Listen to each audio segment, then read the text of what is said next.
ရာဖင်ညာရဲ့ထူးချဲခြေစွမ်းပြမှုနဲ့ Real Madrid ကိုနိုင်ယူပြီးစပိန်စူပါဖလားကင်ပြောင်းနိုင်ခဲ့တဲ့ဘာစီလိုနာ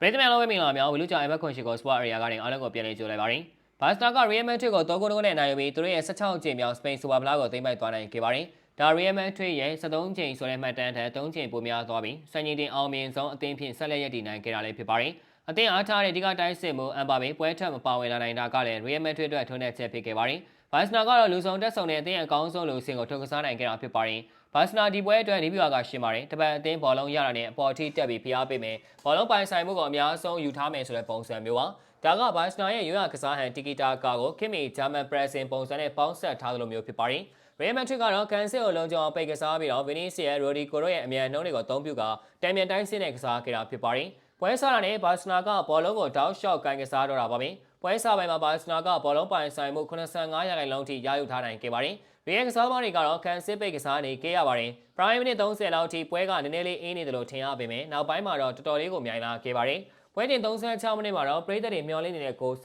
တင်ထွက်ပေါ်လာခဲ့ပါတယ်။ဒီဂိုးကိုသွင်းယူပေးခဲ့တာကတော့ Rafinha ပါပဲ။ Rafinha ကဘယ်ဘက်ချမ်းကနေဘောလုံးဆွဲပြေးလာပြီးကာဘာဘင်ဂါရဲ့ပေါင်ကြားတွေကိုဘောလုံးထိုးထည့်ပြီးလှလှပပကြော်ပြတ်ခဲ့တာပါ။ပြီးတော့မှညာချင်းနဲ့အပြင်းကန်သွင်းလိုက်တာဂိုးသမားကော့တွိုင်းဘာမှမတက်နိုင်ပဲဂိုးဝင်သွားတော့ပါတယ်။ဒီဂိုးကဘာစနာအတွက်ဥဆောင်ဂိုးဖြစ်တယ်လို့ Real ရဲ့ခံစစ်ကိုဖျို့ပေးစတင်ဖြစ်စေခဲ့တဲ့ဂိုးလည်းဖြစ်ပါတယ်။ဒီနေရာမှာပွဲကတကယ်ကိုအမြင့်ဆုံးအရှိန်ကိုရောက်သွားခဲ့ပါတယ်။ပရမိုင်းနာချင်းအချိန်ပေါ်အတွင်းမှာပဲ3ပွဲဆက်တိုက်ဂိုးသွင်းနိုင်ခဲ့တာဖြစ်ပါတယ်။ဒါကဖြစ်တော့ဖြစ်စင်ပါပဲ။ရာဖင်ညာဂိုးသွင်းပြီးတိတ်မကြခင်ပါပဲ။ Real ဘက်ကခြေပါကိုရခဲ့ပါတယ်။ Vinicius ကကွင်းထဲကနေဘောလုံးဆွဲပြေးလာပြီးတော့ပယ်တွင်နဲ့ခွန်နီတို့ကိုကြော်ဖြတ်ကလှလှပပကန်သွင်းသွားခဲ့တာဖြစ်ပါတယ်။ Vinicius အနေနဲ့16ပွဲဆက်ဂိုးပေါ်ပြောင်းဆုံးနေမှုကိုအဆုံးသတ်နိုင်ခဲ့တာလည်းဖြစ်ပါတယ်။ဒါပေမဲ့ Real ပရိသတ်တွေအော်ဟစ်အားပေးလို့တော့မပြီးသေးပါဘူး။ဘာစနာကဒုတိယကိုထပ်သွင်းလိုက်ပြန်ရောပယ်ရီက Real ခံစေချားတွေကိုလှပတဲ့ဘောလုံးပေးပို့မှုတစ်ခုလုပ်လိုက်တယ်။အဲ့မှာဝိုင်းတိုက်စစ်မိုလင်နော့စကီက Real နောက်ခံလူရူဒီကာနဲ့အဆန်စီယိုဂျာကနေလွတ်ထွက်သွားပြီးဂိုးသမားကော်တွိုင်းကိုကြော်ကဘောလုံးကိုမတင်ပြီးကန်သွင်းယူသွားခဲ့ပါတယ်။တကယ်ကိုအတွေ့အကြုံရင်းချမ်းမှုကိုပြသသွားတာပါပဲ။ဒါနဲ့ပရိုင်းပြီးလားဆိုတော့မပြီးသေးပါဘူး။တိုင်ပွဲ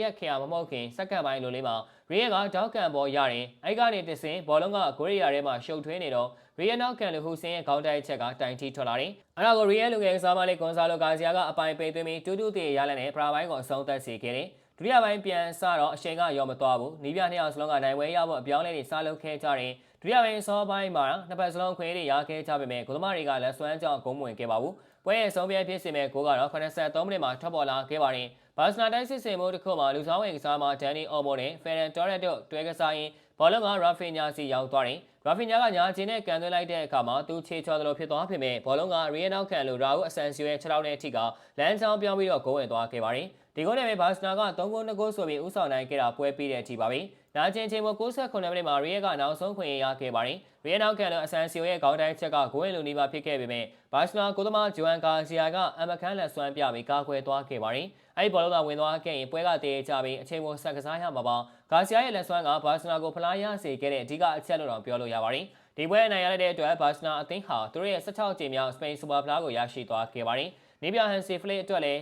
ဘိုလူပွဲတွေမှာရှုံးပွဲမရှိတဲ့မှတ်တမ်းကောင်းကိုဆက်လက်ထိန်းသိမ်းထားနိုင်ခဲ့တာဖြစ်ပါတယ်။ဟုတ်ကဲ့ပါဗျာဗီဒီယိုလေးကတော့ပါပဲ။နောက်နေ့မှာလည်းအားကစားနဲ့ပတ်သက်တဲ့သတင်းအကြောင်းတွေကိုတင်ဆက်ပေးသွားမှာဖြစ်တာကြောင့်ကျွန်တော်တို့ရဲ့ page ကို like and follow လုပ်ပြီးဒီဗီဒီယိုလေးကိုလည်း share ပေးကြပါအောင်လို့ပြောရင်းနဲ့ညီကုန်းချုပ်လိုက်ရပါတယ်ခင်ဗျာ။